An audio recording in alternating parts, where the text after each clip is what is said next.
Hey. Oh, well, I don't even know how to save a link. I'm totally lost. I really am. I don't even know how to leave a message or anything. Oh, who knows?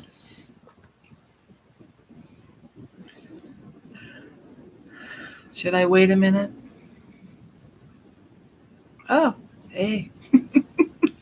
I don't know what I'm doing, so I don't know how to leave messages or give the right links or anything. I can do it for videos I upload, but I had to reboot this thing 3 times because I kept having tech trouble, which is like I never have a problem normally.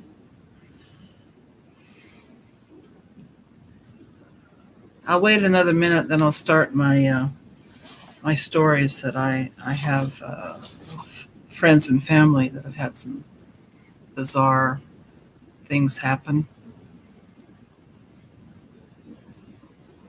Oh, okay. You know more than I do.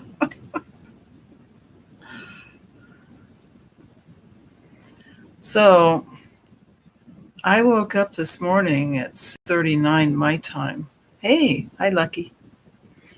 And you guys were on a call. It's like you guys talk so loud from the UK I could hear you and you woke me up. Out here in California. How about that?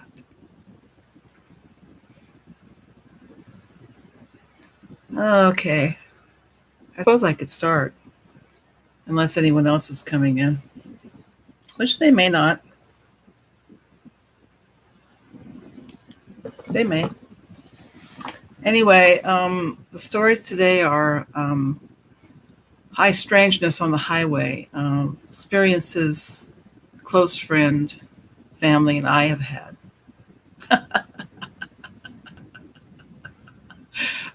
But he was freaking out, okay? I know he was because I caught the last few minutes. He's like, I was like, wow. And I missed it. Oh. Anyway, yeah, you guys are loud. You know that? Okay. Um, I don't want to take a long time because I know people have things to do and places to go and things to get in trouble with. The first story is about a dear friend of mine who's passed away. He was a month younger than me, but he had a lot of health issues. He was an archaeologist and a geologist, and not prone to fantasy or telling stories or whatever. And he was, it was probably in the 70s, or probably 80s actually, because he went to Vietnam, so he wasn't back till the 80s.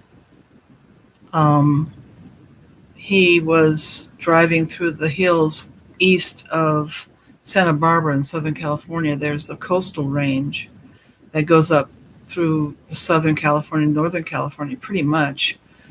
Uh, but it's mostly in California. It peters out somewhere in Oregon, but it's not giant mountains, but they're pretty.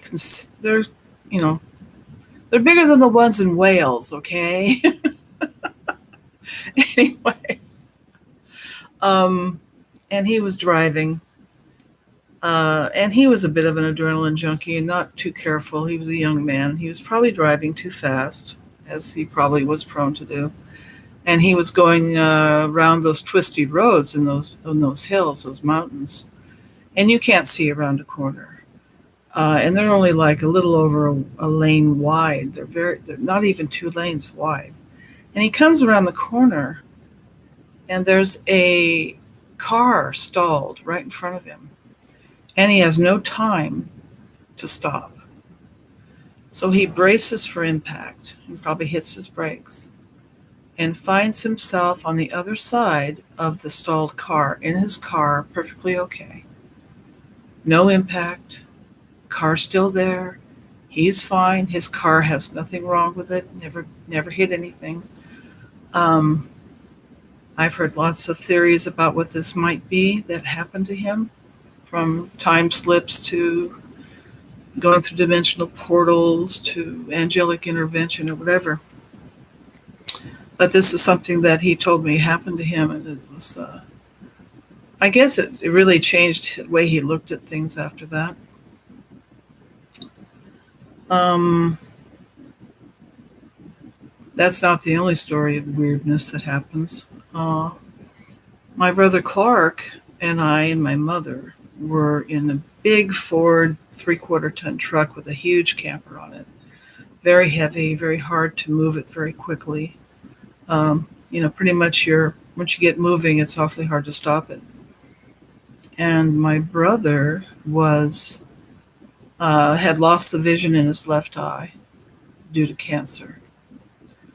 So he had to use these huge mirrors and spot mirrors and turn his head. He was very careful. He'd never been in an accident. Um, he was a very, very cautious driver. And there's a car stalled in front of him, in front of us, I should say. And he looks, and he's careful, and he looks and looks.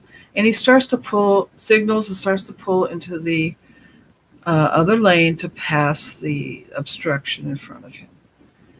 And something grabs the steering wheel and brings the truck back into the lane.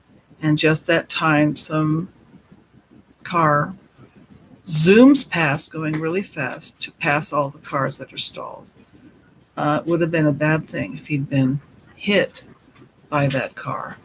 We would have been injured, or they would have been injured. Because there's a sheer drop right on the other side of this road to Shasta, which is a slumbering volcano, if you didn't know, in the upper part of California, center up, almost to Oregon. And it has a sheer drop. So anybody tried to avoid collision, they'd end up going down and probably getting killed. So that was the second weirdness that happened. Third thing that happened was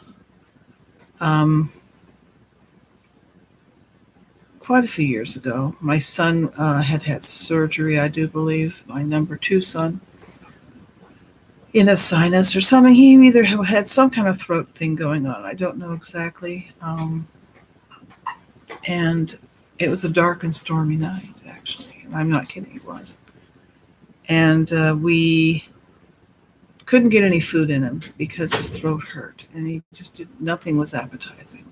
So I said, well, hi, preliminal. Anyway, so he says, well, I asked him what he wants. He says, I want Hop Sing's wonton soup, which is like a cure for everything. It's like really, really delicious. It's our favorite Chinese restaurant. It's about 10 miles away, and I will do anything for my kids. So I got my 4-cylinder gutless car in the middle of the night and drove out to Hop Sing's, told him what I needed, took a insulated gallon food thing to take. They still talk about my doing this years later because it was so weird that I did this. And I'm heading home, and it's very rainy, and it's on the freeway, and the freeway is like 4 lanes at least, and sometimes 5 in some areas. And I'm driving, and somehow I end up getting boxed in by other cars. And I don't know why they did this. Excuse me. Because I always try to have a buffer around me. I don't like being, especially in a bad weather, really close to other cars. But I ended up with a car tailgating me, behind me, of course. And then to the right of me, now remember, we're Americans, so the right of me is, it's a freeway, so it doesn't really matter. There's a car a little bit further back. And to the left of me, there's a van, a big white van that is, I'm up to half of its side. I'm up to its half of the side of the van. And so there's, he's right there. Well, It's raining cats and dogs. I have a 4-cylinder car. He starts coming over into my lane. Apparently doesn't have his mirrors adjusted so he can see his blind spot, which is amazing to me. I won't go into that, how stupid people are. But he starts coming over, and there's nowhere for me to go because I have someone on my butt. And I have another car that's pretty close to next to me. I mean, it's just a little bit back, and my car doesn't have the power to, move very quickly.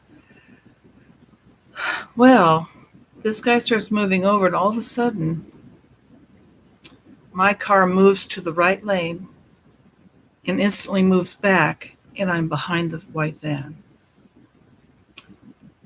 I told that to my Reiki at my Reiki meeting when I go. I'm a second level Reiki practitioner. And they consider it angelic intervention. I don't know. It could have been, but it was very strange. It just popped over there and that quickly. And I'm sorry, there's nothing in my education of physics that explains that kind of movement with a car. And I'm just like, I'm in shock. And I just say thank you, to whomever or whatever helped me, because it was like, I am very, very fortunate that I didn't die or have a horrible accident. Okay, next story. Those three were a long time ago, but I have more current stories as well. The next story happened just a few months ago. I am at a stop light near my son's work. Oh, that sucks. Sorry. I had to reboot my laptop two times because it didn't want me to stream. The powers that be that were. Anyway, I've stopped at the stoplight, and there's a little intersection there, and it's a really strange intersection. It's downtown, and they were like smoking weed when they did it. I don't know, something. And here was, the crossing things in America, at least in California, they'll say you have so many seconds to get across, and it'll count down like 10, 9, in red, 10, 9, 8, 7, because they want you to get your keister across the street, okay, so you don't get hit. And it says, I look at it before my light turns green, it says 2, 1. Light just turns green, and it goes 2, 1 again. And I sit there. It's right where I sit and wait for my son when he gets out of work. And it's never had a glitch like that before. I think I was the glitch rather than, something else. Next story happened. Is that a zoo? What? Would you shut my door, please? Yeah, sure. Thanks. No, that's just my son. The next story is a little more. It freaked me out really bad, because I didn't. I thought, well, those really weird things happened in the past. They don't happen anymore, really. Well, there was an on-ramp that's not far from my son's work as I'm heading home. And this on-ramp has a funny way to get on it. You have, it's a one-way street that I'm on, and it splits off. The far left lane turns left only. My lane turns left or onto the freeway, and the one to my right goes on the freeway or straight. So you have two of them that either go left or straight and also on the freeway. And it's easy to see if there's anybody there.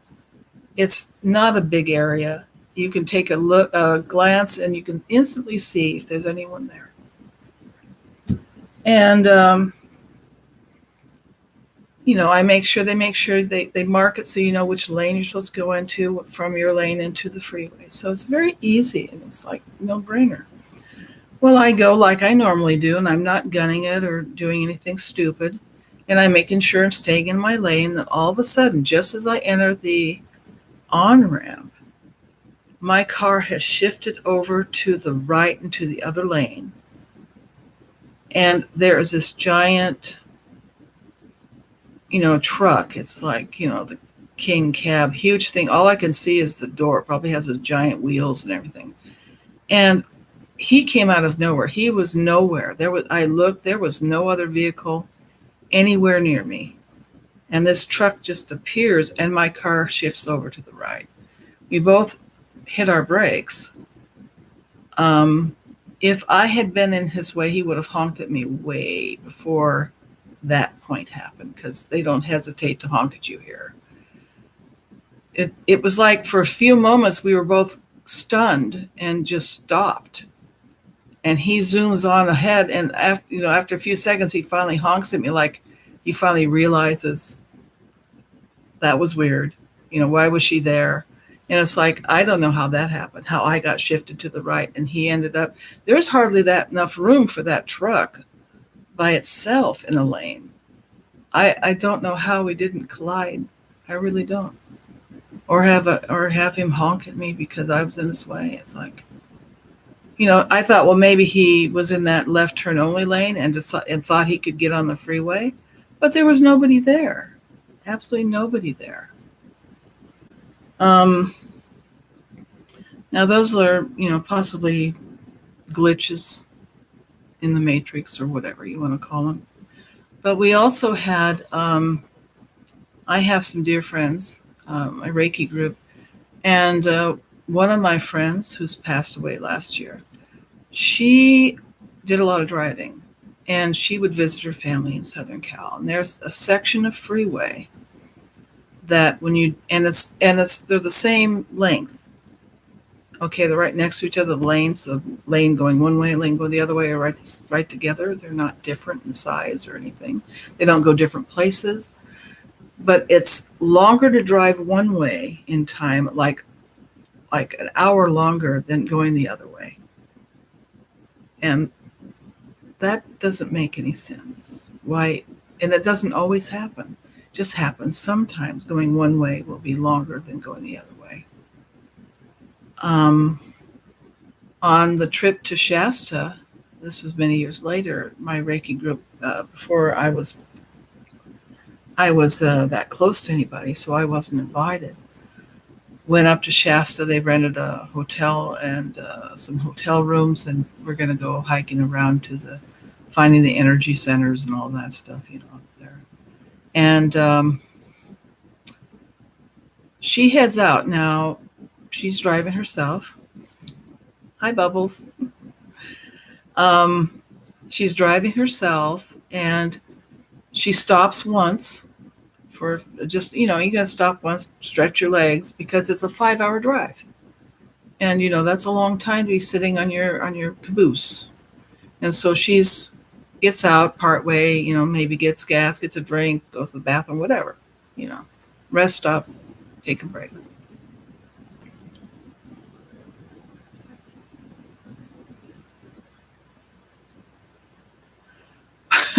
Well, it's a 5 hour drive. Yes, God, I know what you mean. And sometimes that could be it, but it doesn't explain a variation of time when people are waiting for you and you drive a certain distance and they expect you.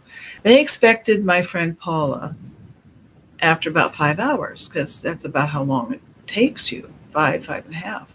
She didn't get there till 8 hours.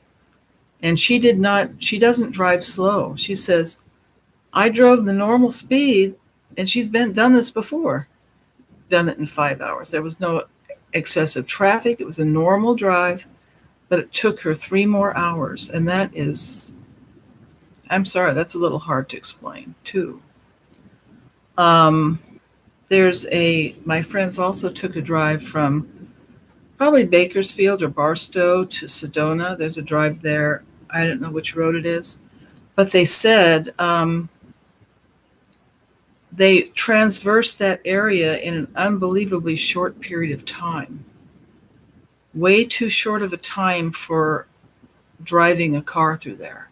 And they never could figure out how they went through that area those many miles in that short of time. So that's basically, what I wanted to tell people. Um, if any of you had any strange things going on, you can always email me. If you don't want to, but you guys aren't shy. You probably tell your own stories.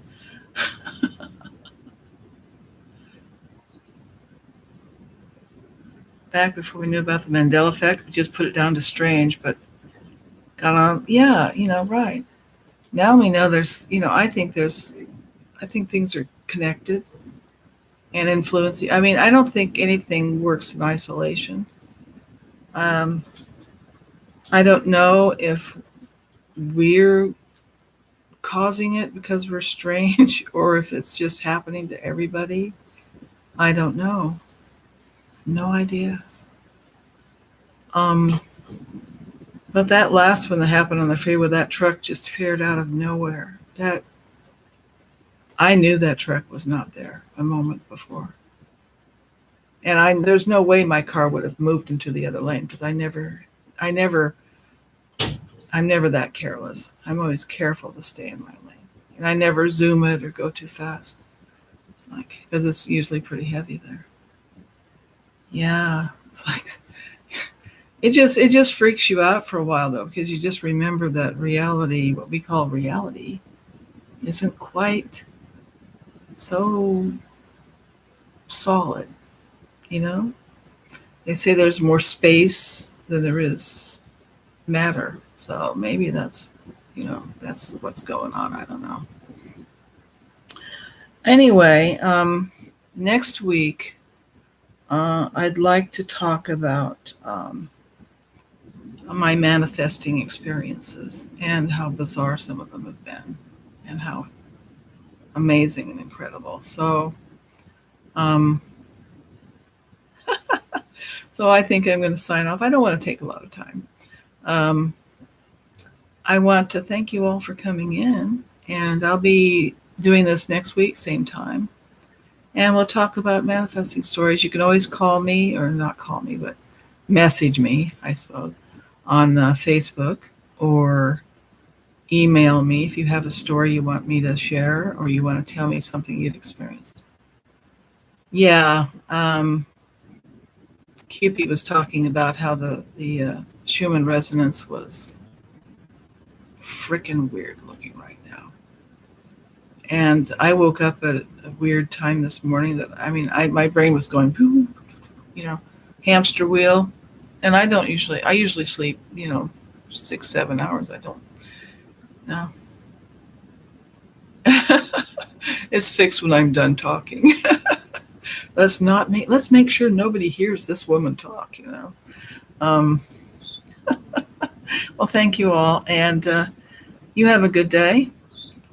And my email is skookum65@gmail.com. When I post this, I will um, I will put my email there. Okay. So I'm trying to do all original stuff and new stuff, and I will be talking about Mandela stuff because there's a few areas I want to do some study in. So, it's going to be a bumpy night, right? You take care, all. Yeah, I've seen that video I've seen those videos where they just appear out of nowhere. That's what happens. I think those are totally real.